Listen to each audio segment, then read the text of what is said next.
4 जून 2024 को जब पूरा देश इलेक्शन रिजल्ट को देखने में बिजी था कि देश का भविष्य किस पॉलिटिकल पार्टी के हाथ में होगा, लेकिन उसी समय देश की 24 लाख बच्चों का भविष्य भी खतरे में था।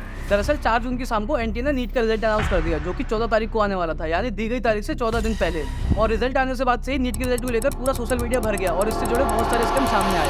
मंगलवार को नीट 2024 के नतीजों की घोषणा के बाद से ही नेशनल टेस्टिंग एजेंसी एनटीए पर सवाल उठ रहे हैं। 640 650 तक के लोगों को नहीं मिल रहा है कॉलेज। तो जो डिजर्विंग नहीं है उनको नंबर मिल रहा है, 100 150 नंबर बढ़ा के दे रहे हैं। बच्चे 720 में से 720 ला रहे हैं, फिर भी उसको दिल्ली का एम्स नहीं मिल रहा।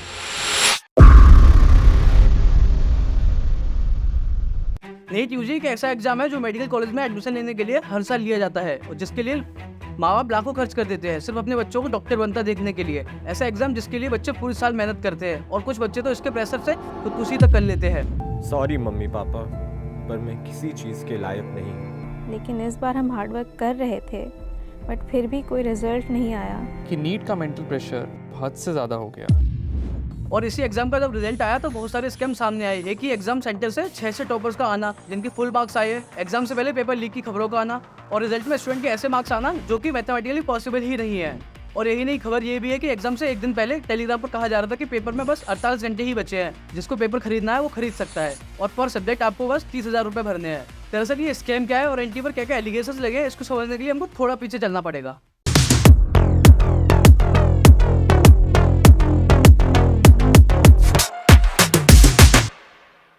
एनटीए यानी नेशनल टेस्टिंग एजेंसी एक ऐसी संस्था जो आईआईटी नीट जैसे एग्जाम को कंडक्ट कराती है और नीट 2024 के एग्जाम की जिम्मेदारी भी एनटीए ही की थी। 9 फरवरी को एनटीए ने नीट 2024 के रजिस्ट्रेशन शुरू कर दिए और ये रजिस्ट्रेशन 9 मार्च को बंद होनी थी, लेकिन फिर इसको 16 मार्च तक बढ़ा दी गई। लेकिन रजिस्ट्रेशन खत्म होने के 24 दिन बाद एनटीए ने फिर से 2 दिन के लिए रजिस्ट्रेशन खोल दिया। ये बात टीचर और स्टूडेंट को थोड़ी अजीब जरूर लगी, पर इस बात पर ज्यादा जोर नहीं दिया गया। फिर एग्जाम शुरू होने से एक दिन पहले ही सोशल मीडिया पर एक वीडियो अपलोड होती है जिसमें एक आदमी क्लेम करता है कि नीट का पेपर लीक हो सकता है और खबरें ये भी थी कि टेलीग्राम पर पेपर ऑलरेडी लीक हो चुका है, लेकिन इसके बाद भी एग्जाम कंडक्ट होता है।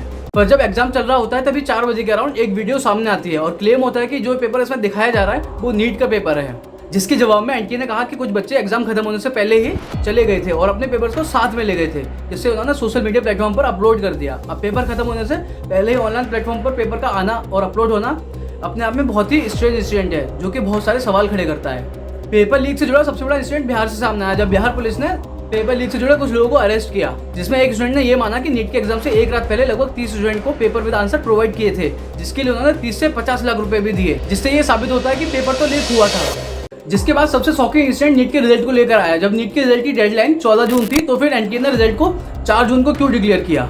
इसको लेकर स्टूडेंट ने ये एलिगेशन लगाए कि एनटीए ने जान के रिजल्ट 4 जून को पब्लिक किया ताकि लोगों का ध्यान रिजल्ट पर ना जाए, क्योंकि 4 जून को लोकसभा इलेक्शन के रिजल्ट भी अनाउंस हो रहे थे और पूरा देश का मीडिया उसी को कवर करने में लगा हुआ था। ऐसा इसलिए हुआ क्योंकि रिजल्ट में बहुत सारे शॉकिंग कोइंसिडेंट देखने को मिलते हैं। जैसे 67 स्टूडेंट ऐसे निकले जिन्होंने 720 में से 720 मार्क्स लाए और उनकी रैंक 1 थी। आज से पहले ऐसा कभी नहीं हुआ, इतने सारे स्टूडेंट को एक साथ पूरे मार्क्स आ जाएं। और इससे भी ज्यादा शॉकिंग बात ये थी कि इन टॉपर्स में से 6 स्टूडेंट हरियाणा के एक ही सेंटर में एग्जाम देने गए थे और इसके बाद रैंक 68 और 69 वालों को 720 में से 718 और 719 मार्क्स मिले थे। स्टूडेंट और टीचर्स का ये कहना है कि ये मैथमेटिकली पॉसिबल ही नहीं है। के स्टूडेंट के 718 नंबर आ रहे हैं, जो कि किसी भी कैलकुलेशन से आ नहीं सकते। 718 नंबर तो बहुत ही अजीब चीज़ हो। एक्चुअली नीट एग्जाम में टोटल 180 क्वेश्चन होते हैं और हर एक क्वेश्चन को आंसर करने में आपको 4 मार्क्स मिलते हैं, यानी कि पूरा नीट का पेपर 720 मार्क्स का होता है ना। अगर पेपर में आपका एक क्वेश्चन गलत होता है तो 1 नंबर कटता है प्लस 4 मार्क्स और कटते हैं, क्योंकि आपने वो क्वेश्चन गलत अटेम्प्ट किया, जिसका सीधा मतलब हुआ कि एक गलत आंसर और आपके 5 मार्क्स कट। लेकिन अगर आपने वो क्वेश्चन आंसर ही नहीं किया तो आपके सिर्फ 4 मार्क्स कटेंगे।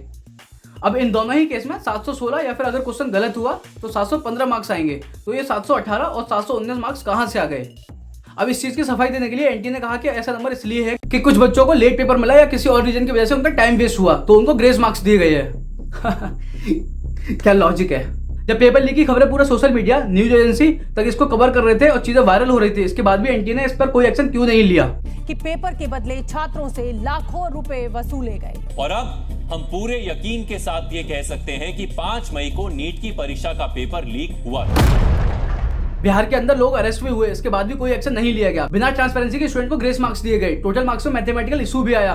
रिजल्ट डेट से 10 दिन पहले लोकसभा की काउंटिंग वाले दिन ही रिजल्ट क्यों अनाउंस किया गया, इसके बावजूद भी एनटीए कोई भी ठोस स्टेटमेंट नहीं दे पा रहा है। अब ये कोई नॉर्मल एग्जाम नहीं है, इस एग्जाम से सिलेक्ट होते हैं देश के डॉक्टर्स, उनके हाथों में लोगों की जिंदगी होती है। और अगर ऐसे 50-50 लाख में पेपर बेचने की खबर आएगी तो ये सिचुएशन बहुत ही क्रिटिकल हो सकती है। लिटरली लाइफ एंड डेथ की सिचुएशन बन चुकी है। बहुत सारे स्टूडेंट इस रिजल्ट के बाद अपनी जान ले चुके हैं। ये मामला बहुत ही सीरियस है। हमारे देश में पेपर लीक होना, फ्रॉड होना, टाइम पे एग्जाम ना लेना एक कल्चर सा बन चुका है। Coastal guard, Delhi police, arm force, SSC GT, UP police, ऐसे बहुत सारे एग्जाम जो या तो सालों तक होते नहीं है और अगर 2-3 सालों में एक बार हो भी जाए तो पेपर लीक हो जाता है। एक तरह से पूरे सिस्टम का मजाक बना रखा है। मीडिया वाले अपना फर्जी एग्जिट पोल दिखाने में बिजी हैं, नेता अपनी सीट गिनने में बिजी हैं और इधर या तो पेपर लीक हो रहे हैं या फिर एग्जाम को रिजल्ट को लेकर स्कैम सामने आ रहे हैं। इसीलिए इस वीडियो को ज्यादा से ज्यादा लोगों तक शेयर करें ताकि आवाज ऊपर अथॉरिटी का पहुंच सके। सारे दोस्तों, रिश्तेदारों, सारे सोशल मीडिया प्लेटफॉर्म पर हर जगह इस वीडियो को फैला दो, क्योंकि जब तक हम आवाज नहीं उठाएंगे ऐसे ही पेपर लीक होते रहेंगे, ऐसे ही लाखों बच्चों का फ्यूचर खराब होता रहेगा और ऐसे ही आए दिन सुसाइड के केस सामने आते रहेंगे। जय हिंद, जय भारत।